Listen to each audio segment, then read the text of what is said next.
Pemirsa, selamat pagi, siang, sore, dan malam kapanpun Anda mengakses channel video ini. Saya Divi dari channel Sukses Autopilot, seorang intuitive advisor, analis energi dan vibrasi. Membahas seputar Law of Attraction Indonesia melalui pendekatan metafisika dan hukum spiritual alam semesta. Dan untuk video Law of Attraction Indonesia ini terbagi menjadi beberapa bagian yang pemirsa bisa ikuti untuk mendapatkan gambaran atau materi yang utuh dan lengkap. Untuk itu, link-link video yang terkait sudah saya pasang di deskripsi di bawah ini. Baiklah, simak terus videonya sampai habis. Silahkan subscribe buat yang belum. Dan jangan lupa nyalakan loncengnya agar Anda mendapatkan informasi-informasi yang terbaru dari channel ini setiap minggunya. Pemirsa, kali ini kita akan membahas Anda alami kemudahan dalam hidup jika dekat frekuensi Tuhan atau God Zone. Jantung atau pusat hati bertanggung jawab untuk memompa darah ke seluruh sistem peredaran darah sehingga organ, jaringan, dan sel menerima nutrisi dan oksigen, limbah, seperti karbon dioksida dan lain-lain. Penelitian membuktikan bahwa jantung mungkin serumit otak, sehingga disebut juga sebagai otak kecil. Jantung otak sebenarnya mengirimkan lebih banyak komunikasi ke kepala otak daripada sebaliknya. Jantung berdetak sebelum otak terbentuk. Saat otak mati, jantung terus berdetak selama memiliki oksigen. Faktanya, jantung memiliki 40.000 neuron dan kemampuan untuk memproses, belajar, dan mengingat. Ia juga memiliki emosinya sendiri. Berkat bidang neurokardiologi, kita belajar lebih banyak tentang sifat intuitif hati dan bagaimana kita dapat menerapkan informasi ini pada hubungan yang kita miliki dengan diri kita sendiri dan orang lain. The HeartMath Institute telah memimpin penelitian terkait koherensi jantung otak. Menurut Direktur Riset yang bernama Dr. Olin McCarthy, koherensi adalah keadaan ketika hati, pikiran, dan emosi berada dalam keselarasan dan kerjasama yang energik. Untuk berikutnya kita gunakan saja istilah selaras untuk kata koherensi ini biar lebih mudah. Jadi, jika terjadi ketidakselarasan akibat emosi seperti kemarahan, kecemasan, atau frustasi, ini akan menghasilkan irama yang tidak menentu atau keadaan yang tidak selaras. Otak yang menerima masukan ini yang akan mempengaruhi fungsi mental untuk mulai melakukan pengaturan atau penyesuaian. Ilmu pengetahuan membuktikan, elektromagnetik jantung 5.000 kali lebih kuat daripada otak. Sehingga positive feeling lebih powerful daripada positive thinking. Positive feeling menggunakan vibrasi tinggi seperti cinta, kasih, damai, di mana vibrasinya lebih dekat dengan vibrasi Tuhan. Di video yang lain saya pernah membahas berpikir dengan pusat hati atau jantung. Dengan mempercayakan berpikir dan berperasaan pada jantung, maka segala urusan untuk pencapaian cita-cita atau tujuan akan lebih powerful. Zona di mana kita merasa feels good atau positive feelings, karena hidup kita tergantung rasa atau feelings. Karena melalui perasaan kita bisa tahu sedang berada di jalur yang benar atau tidak yang mengarah ke tujuan. Kalau kita selalu berada dalam zona ini, maka frekuensi kita dekat dengan frekuensi Tuhan.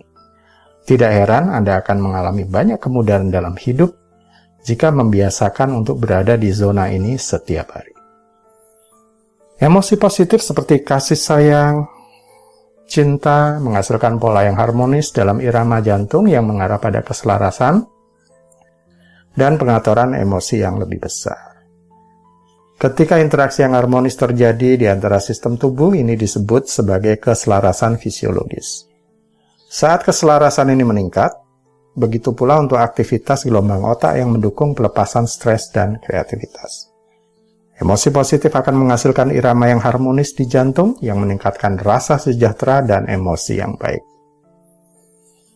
Bagaimana cara meningkatkan keselarasan jantung? Otak dapat dilatih kembali dengan kemampuan jaringan saraf di otak untuk merubah melalui pertumbuhan dan pengaturan ulang. Demikian pula dengan jantung. Dengan cara yang sama, kita bisa membangun kebiasaan mental dengan mengembangkan kebiasaan hati yang baru. Apapun yang diinformasikan jantung ke otak, otak akan merespon dengan tepat. Dibutuhkan mengubah apa yang kita telah program dalam pertukaran komunikasi antara jantung dan otak. Dan antara neuron yang ada di jantung, ini sebenarnya sama seperti menghubungkan kembali komunikasi antara neuron di otak. Jika sudah mencapai kondisi tertentu sebagai suatu hal yang rutin atau kebiasaan, ini akan membentuk semacam aturan bagi hati untuk merasakan stres atau amarah yang kronis. Jadi ini masalah kebiasaan, ya. Maka hal itu bisa dikomunikasikan ke otak. Otak memicu respon tubuh berupa hormon stres, penyempitan pembuluh darah, peningkatan tekanan darah, peradangan kronis, dan pada dasarnya membuat jantung bekerja menjadi lebih keras. Jadi menempatkan jantung di bawah tekanan emosional yang terus-menerus akan mengganggu keseimbangan tubuh dan dapat menyebabkan penyakit fisik. Seperti yang dikatakan banyak orang, kebahagiaan adalah pilihan, dan begitu pula dengan sukacita.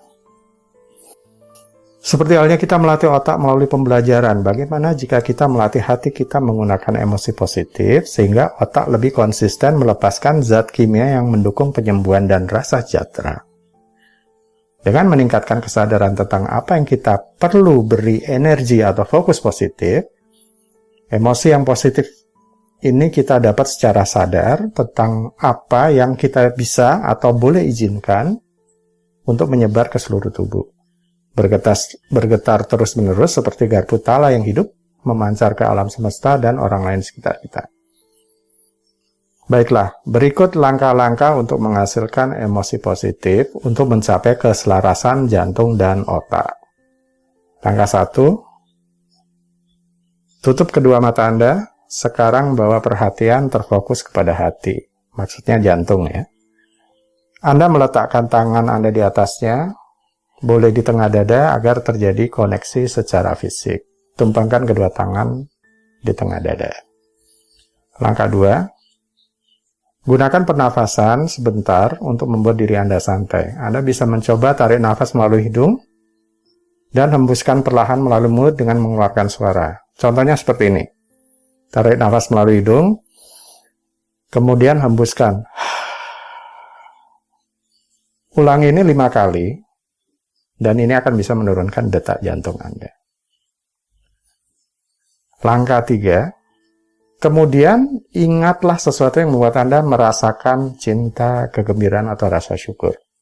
Anda juga bisa menghadirkan ini dalam imajinasi, seperti saat menghabiskan waktu bersama anak, hewan piaraan, atau pengalaman spiritual tertentu. Pokoknya pengalaman apapun yang melibatkan emosi positif. Langkah 4, niatkan untuk memperkuat emosi positif yang muncul, hayati dan hidupkan pengalaman tersebut. Biarkan diri Anda tersenyum saat menikmati momen itu. Langkah 5, bayangkan atau cukup meniatkan saja, mengirimkan perasaan positif ini dari jantung ke otak Anda. Jika membayangkan, Anda bisa membayangkan sebagai energi cahaya warna putih yang meluas dari tengah dada kemudian memenuhi kepala dan otak Anda. Kemudian perluas ini ke bagian lain dari tubuh termasuk sel dan organ-organ di dalam tubuh. Perhatikan dan rasakan bagaimana mereka merespon kembali. Mungkin sel-sel Anda sekarang bergetar dengan energi kegembiraan dan emosi yang positif. Rasakan itu dan hayati. Rasakan itu, hayati, rasakan ke seluruh tubuh Anda. Pemirsa, jelas emosi positif akan membangkitkan ketenangan dan menyebabkan keselarasan. Bahkan penelitian menunjukkan bahwa doa syukur atau cinta yang tulus juga meningkatkan keselarasan jantung. Ini adalah hal mudah yang dapat dilakukan secara sengaja oleh siapapun, kapan saja, di mana saja. Anda bisa melakukan latihan ini tepat sebelum tidur malam ya maksudnya. Karena akan membuat tidur Anda menjadi lebih nyenyak dan bisa mengurangi kekhawatiran juga. Biarkan pikiran perasaan positif sebagai hal terakhir sebelum pergi tidur, karena itu akan mengalir ke dalam tidur Anda. Positive feelings adalah frekuensi yang dekat dengan Tuhan. Percayalah, kemudahan, berkat, dan hukum tarik-menarik mendukung cita-cita Anda sesuai dengan frekuensi getaran positif yang Anda pancarkan terus-menerus. Untuk itu, jagalah hatimu, karena dari situlah terpancar kehidupan. Tetaplah berada di zona Tuhan atau God Zone senantiasa. Baiklah pemirsa, itu bagian ke-120 dari video Law of Attraction Indonesia. Mudah-mudahan bermanfaat ya. Sampai di sini dulu, sampai bertemu di bagian berikutnya. Silakan subscribe buat yang belum, dan jangan lupa nyalakan loncengnya agar Anda mendapatkan informasi-informasi yang terbaru dari channel ini setiap minggu. Sampai jumpa.